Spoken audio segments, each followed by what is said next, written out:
Hello again, and thanks for watching. I'm going to do a short review today of the Gibson J45 2023 Studio Rosewood. There's the Rosewood back, you can see. It's a nice looking guitar.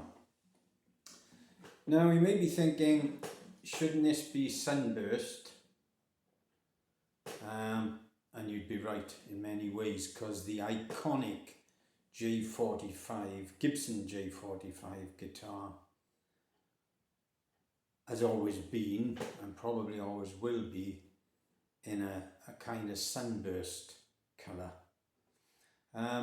Why didn't I get the sunburst? Well, there's lots of reasons for that, but what I did end up with is what I think is a beautiful looking guitar in antique natural, the usual Gibson logo on the top, and yeah, it's not sunburst. I've had a few sunburst guitars, but here I am, the brand new, just out of the box down there. Maybe I'll be able to show it later. The case is a nice case with it.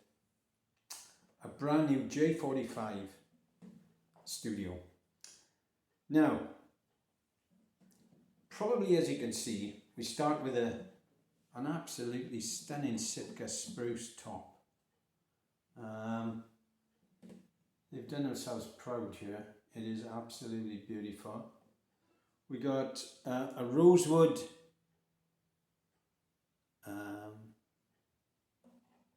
fretboard. As I said, we've got the beautiful Gibson logo, and we've got Grover tuners.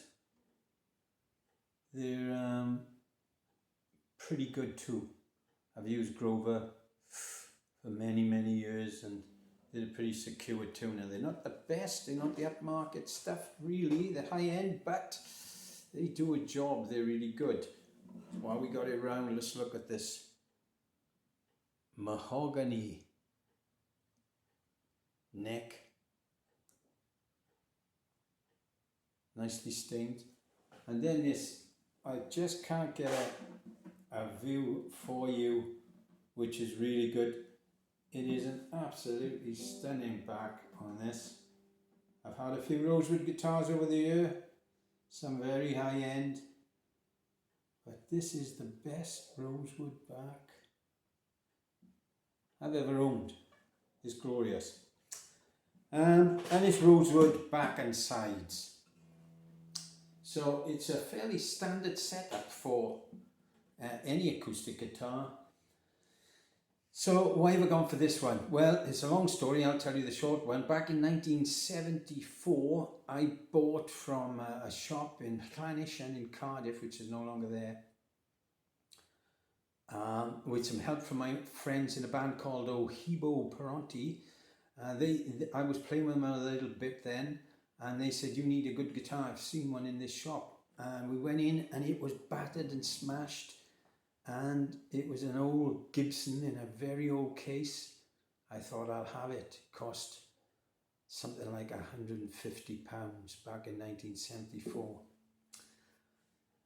I'll cut the story short. I found out much later, years later, that what I'd had was a 1930s Gibson L00. So I should imagine that would be worth, if I kept it, quite a few bob. Now, there we are. We've all got these, the fish that got away stories, or the guitar that got away stories. Anyway, it's 2023. I don't know how many years later that is, but a long time. I didn't buy another LG00. I fancied something a little bigger, and of course not quite iconic, but fairly iconic, because of the colour. I bought this J45 Studio, and it's a glorious guitar. Let's just get some sounds out of it.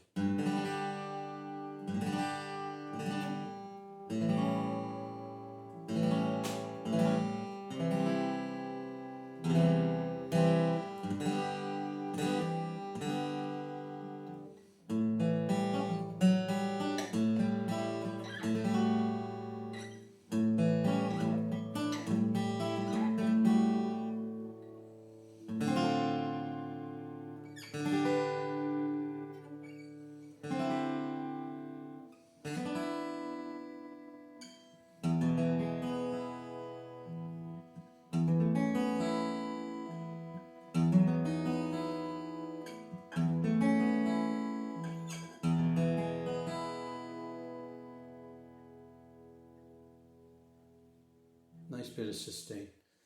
So it's a beautiful guitar.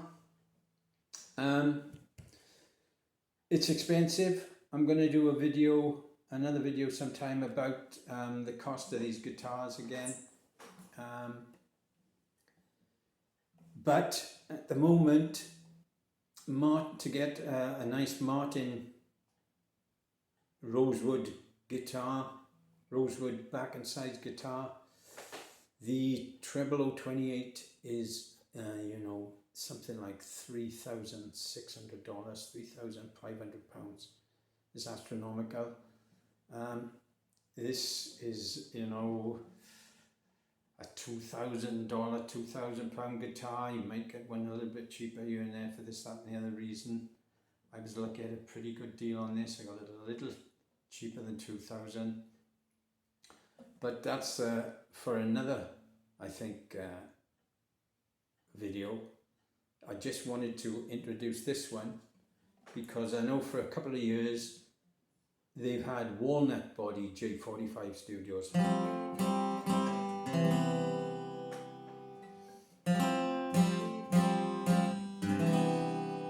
And so I wanted to put this one out in case anybody was thinking, oh, the Rosewood one, no, that's unusual, because of course the iconic J45 is in fact mahogany back and side. Sorry, I forgot to mention that. That's why I'm saying this Rosewood one is a bit different.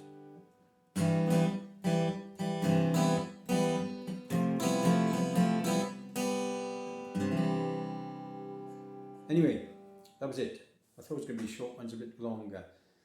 Any questions? Let me know. And what do you think? Is it a bit sacrilegious having a Rosewood J45 and not a mahogany one, and having an antique natural coloured one instead of the burst? Let me know what you think. I like this one. I like the burst as well, but I think that's another $600 or £500. So let me know.